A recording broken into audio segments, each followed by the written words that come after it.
Hi, welcome back. Hopefully you enjoyed some of those tools I included in the last module to help you learn more about yourself, and that you took some time to learn about you and who you are and your strengths and some of the natural talents and abilities that you have that you were born with. And now I'm going to move into one of my favorite parts, which is helping you get out of pain as quickly as possible to release all these past painful memories that have been attached to you, that you've been carrying around, that have been part of your story for who knows how long. In my case, it was several years that I carried my story around. But I want to make sure that you can get rid of all that pain as fast as possible. So the first thing we're going to go over is what I call the blame game inventory, and you will find the worksheet inside this module for you to download or open and use. It's up to you, or you can even just write in a notebook if you want. It will come to the same fruition. You'll get the same answers and results no matter how you do it. So do whatever's the most convenient for you. And what we're going to do is we are going to take this inventory, and on the left side you're going to write the name of the person who has hurt you the most, and on the right you're going to put your name. Going to the person that hurt you the most, you're going to list everything as fast as you can, and all the ways that they've hurt you, all the things you blame them for, all the things that they've done that have caused you this great pain. And then under your name, you're also going to list all the things that you blame yourself for, the things you should have done, or you wish you would have done, or you could have done, and all the regrets and all those things that you've struggled with, blaming yourself, saying this is my fault and this is my fault. Now what I'm going to do is you're going to only focus on each of these for 5 minutes, because we don't want to go there very long. We want to just get out as much as we can in 5 minutes. So 5 minutes on the person who hurt you the most, and how they hurt you, and what they're responsible for, and what you blame them for, and all the things that have happened in your life because of them. And then all the things that you blame yourself for, that you wish you would have done different or should have done different. And then you're going to write all of that down for 5 minutes. So right now you're going to pause this video, do this 10-minute activity, and then come back. See you soon. Welcome back. Now that you've gone through your blame game inventory, you're probably very clear on all the ways that this person has hurt you, and all the things that you wish would have been different, and that emotion is in the present, and you're feeling it raw and in its natural state. The purpose of this activity is to point out the fact that going through that activity, focusing on all the ways they hurt you and all the things you did wrong, solved nothing. You don't feel any better. It actually probably made you feel worse, and you're probably in more pain than when you started this module. So this is the key. The key to winning at the blame game, and it's to stop doing it. As simple as that sounds, it's literally to stop doing it. What we should do instead is look at the blessings and the lessons that came from them. And I know that this can be difficult to do, because when I came up with it myself and I was going through this process myself, it was hard. I literally posted on my Facebook pictures of my 6 dads and my 2 moms, and then also my former in-laws. And there was a lot of pain associated with a lot of these people. But I decided that I was going to post the blessings that came from knowing them, from them being in my life, the ways that I grew. So I'm going to give you the example of one of my stepdads. He was the most abusive stepdad, and he was very, very harsh to me and my brothers, and he abused his own daughters far worse than anything he did to us. And the impact of that was made in my life for 5 years. 5 years we went through it, and then the echoes of that painful experience went on for several more years before I learned how to do this exact technique that I'm going to teach you to relieve that pain. And we're talking a lot of pain. There's times that he threatened to kill me, to knock me unconscious, to do whatever he wanted to me, and where he literally held a gun to my head because I wouldn't do what he wanted. So there's a lot that happened. And this is also where I got my unhealthy relationship with food really going, because he would use that to punish us. He would deny us food if we didn't do things the way that he wanted. And he would keep those, sweet things and treats and other food away from us as punishment as well. They'd only be for him. And so when I was feeling extra rebellious and wanting to prove that I could do what I wanted, or I mattered too, or whatever it was I was trying to prove to myself in that moment, I would go and sneak his food, and I would get into it, and I would eat it, and I would eat all of it. And that's where I felt that I got my power back, because of the different ways that I was being abused. But now we're going to talk about the blessings and the lessons. It is because of this man that I became an advocate for others, that I stood up for others against abuse. I developed more compassion, more patience, a more strong desire to help. I literally went through hours of courses to be a victim's advocate in order to speak on behalf of victims that couldn't speak for themselves. He is why I wrote my book, It's Not Your Fault, because victims that never got the support that they needed didn't just include those children from the Children's Justice Center that I talk about in the foreword of that book, but it also was me, my brothers, and most of all, my sisters. And because of those things, I became focused on my mission. My mission now is to help as many people as possible heal from painful relationships. And I'm starting with women and children, because I believe that, the hand that rocks the cradle rules the nation. If we want to make the greatest, fastest change, then go to women, because they will make sure that those changes happen. They're not going to stand by and let it continue.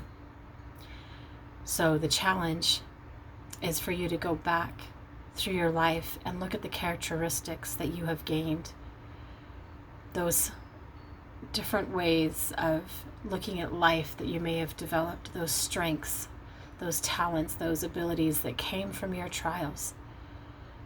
I am strong because of my 6 dads. I am resilient because of my 6 dads. I am determined because of them. I am determined to prove that I will do what I want to do to help other people no matter what, that I will succeed whether they believe in me or not. That determination was born because of them. And they also taught me who I didn't want to be, who I didn't want to become, that I wanted to become something different. So they also were part of the motivation of learning different behaviors, learning different ways of thinking. Go back and look for the blessings and the lessons, because they are there. And the sooner and faster that you do that, the sooner that you start to get your power back, because what we are not consciously aware of is that we give away our power every time that we focus on how we lost, how we were a victim, how someone hurt us. And I'm not saying these things lightly. What's not been commonly known until people come into this course or read my books like Mending Angels' Wings, that I started writing about my life, which that's not even finished yet, so it's not all there. But it started from 17 forward. But I am a victim of attempted rape. I am a victim of sexual abuse. I'm a victim of physical abuse. I am a victim of attempted murder. I survived all that. I survived, and I learned how to thrive beyond all that. And you can too. And yes, it's difficult at first, but I worked on it, and I worked on it till I got to the point where I really truly could say, where I really truly could say, I am grateful for each of my dads and my moms and my in-laws for helping make me who I am today, because I am incredibly thankful and grateful for who I am, because I am now empowered and passionate and fully capable of being able to help so many other people because of how they helped shape me. Am I ever going to say that abuse is okay? Absolutely not. Are they accountable for the things that they did? Yeah, they are. They absolutely are. And that's on them. What is my responsibility is to become the best me I can, to take that pain and make it my power, to take my hurt and turn it into my hope. My hope is to be able to help you. All that hurt I had created the hope that I learned enough and studied enough and trained enough and have helped other people enough to be able to help you now. You know, that is the hope. And I keep on living by that hope and keep on moving forward in that hope. The other day, I came across this really old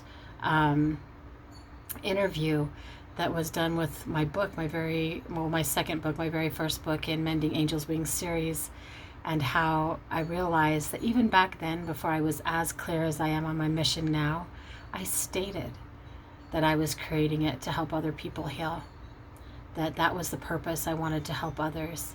And I was like crossing over the path, back and forth of my purpose and who I am and why I'm here. But I hadn't fully grasped it yet or how to do it. But that's probably because it wasn't time. I needed some more incubation. I needed to see the blessings more. And another way that I was able to heal from the pain of my past was to be grateful. I learned that being grateful is of the highest energy vibration that there is. That if you looked at, I think there's this book called, it's something about water, healing water. You'd know it because there's like these ice crystals on the front. It's about this scientist who is, I believe he's Japanese, and he studied water as it froze based on what you were thinking or the emotions. And he has ones for love and for gratitude and for hatred. And it's amazing at the patterns that form in this ice based on these emotions. And remember, we are 80% water. So if that thought can impact that water, think about how much our thoughts impact ourselves and what's going on in our own cells and our own bodies. So that's why I determined to focus on gratitude. I even started out with like a gallon of water that I literally wrote gratitude on, so I'd be drinking gratitude. But what I found to be even more effective was to start a gratitude journal. So that's what I created for you. That's one of the tools that you can find below. There's access to a digital copy, or you can get a physical copy so that you can write it in it, which that's what I do. But being grateful every day for at least 3 things in the morning, 3 things at night. And the more grateful you become, the more good you see in your life, the good in your past, the good in the present, and you can also focus on the good that you know is coming, that you're going to be given, that God's going to bless you with even before it's here. And that was one of those big steps as well that I'm going to share with you that was a secret. I would often pray to God and I would thank Him for the blessings as if they already had happened, even though they hadn't yet. And then I was blessed with them. For example, the house that I have now, when I was a child, I didn't think that I would ever own a house. Now I've owned several properties since then, but this house is the biggest house that I've ever owned. And it's not that I wanted a big house. I didn't. In fact, I was totally content with finding a very cheap house that I could pay cash for, even though it would need tons of work and was a definite fixer-upper at the time, because that's where things were financially. I didn't have enough cash to pay for what I live in right now. It was something much smaller, but I kept having these offers turned down, even though I was offering very close to the price they were asking. So that never really made any sense to me, but God had a plan, right? So I decided I was going to pray prayers for this house. Whatever it was, I had no idea what it was going to be or what it was going to look like. Nothing. I was thinking small. But I basically prayed and I thanked God for giving me the house that He wanted me to have.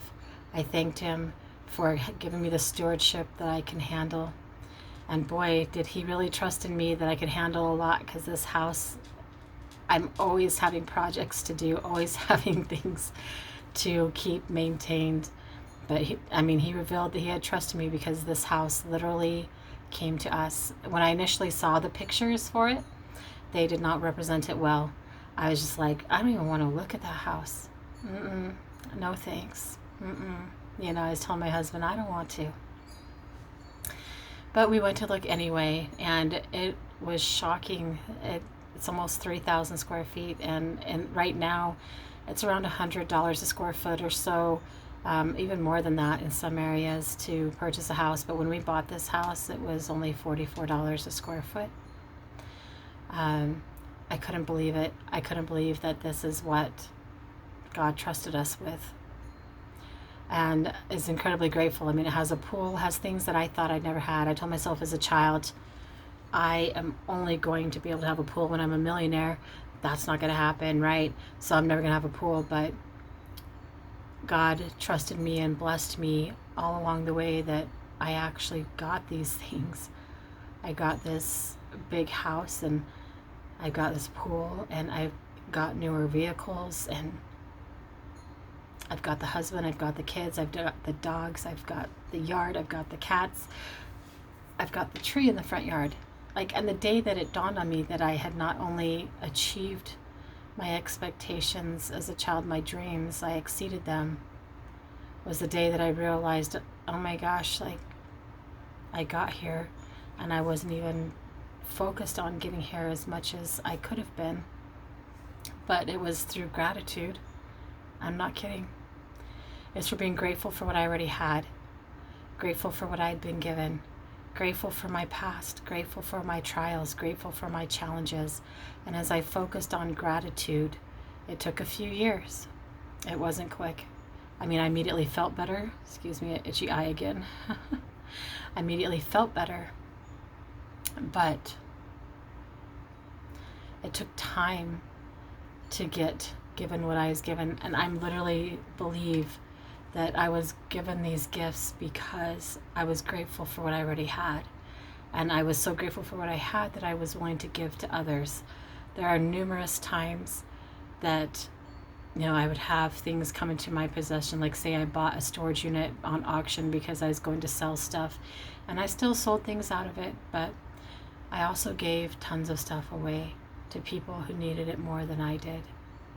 And because I was grateful for what I had, felt like I had enough, it was easy for me to give. And because I gave, God blessed me. He had to bless me for giving, for serving his children. He couldn't withhold the blessings.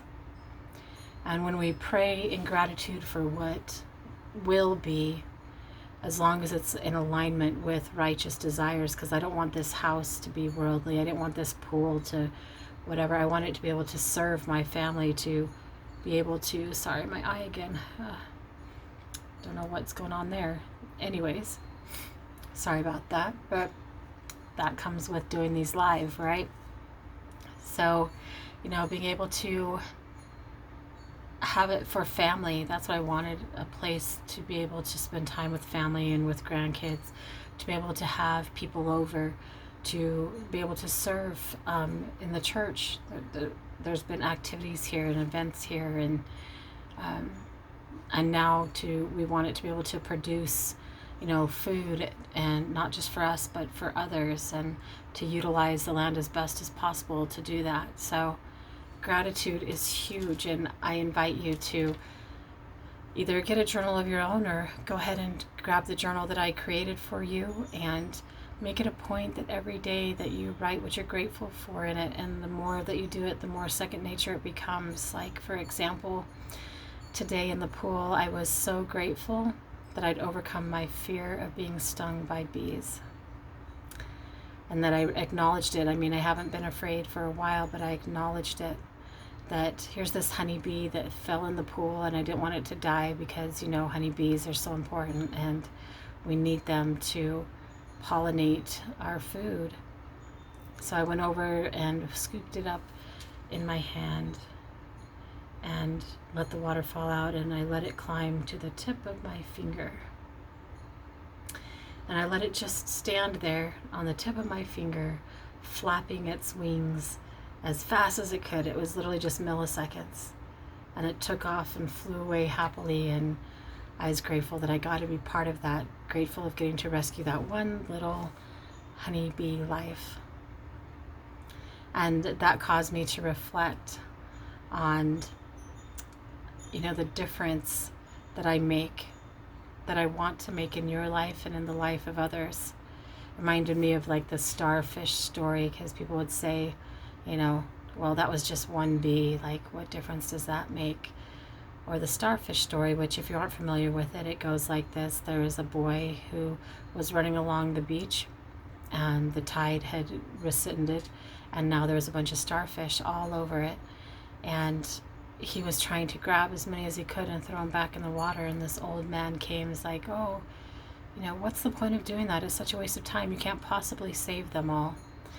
Basically telling him he might as well quit because he couldn't, right? But the boy just picked up another starfish and tossed it back into the ocean and said, made a difference to that one. And that's how I view it. I made a difference to that bee, and I made a difference to the lives that I touch through my books, through my music, through this course, through this masterclass. I am grateful that you are here, and I am grateful to be able to help you through this journey of healing and getting the abundant life that has been waiting for you all this time. Additionally, I am also going to attach 10 ways to reduce emotional pain in less than 15 minutes. That'll be another resource for you, and there is a little bit of a secret to that. There's more than 10 ways, first of all, and then there is a 17th way in there that's hidden. And if you don't find it, don't worry, because at the bottom I tell you how to find it. But remember to be grateful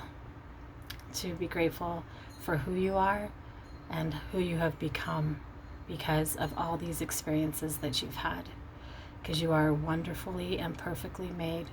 And these experiences have shaped you into exactly who God needs you to be right now, today, to make a difference in your life, the life of your children, and the lives of many others. See you in the next module.